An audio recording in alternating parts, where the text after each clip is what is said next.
Mga kabombo, ginbisita diri ni DSWD Secretary Rex Gatchalian ang duha ka proyekto sa banwasang Janiuay sa idalom sang programa sang Kalahi-CIDSS nga nahamtang sa Barangay Kuyot, Kalmay kag Barangay Karigangan kag ini nga mga proyekto ang humalin pa sang tuig 2004 kag ang pagbisita ni Gatchalian ang kasunod man sang mando sang presidente kag tan-awon kung ano ang nangin impact sa palakabuyan sa mga residente nga nakabenepisyo man sa amo nga proyekto. Yan hapon, nag-ikot tayo sa mga hanging bridge o yung mga kalahi programs para makita natin ano ba yung naging impact nitong mga programa na to, mga tulay na to, mga lansangan na to, mga maliliit na proyekto na to sa buhay ng mga tao.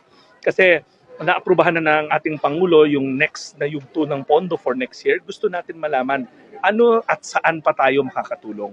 Sa kabugusan, mayara na tanan sang 92,000 ka mga proyekto sa idalom sang Kalahi-CIDSS sang DSWD kag mostly diri ang functional kag operational suno man sa ahensya.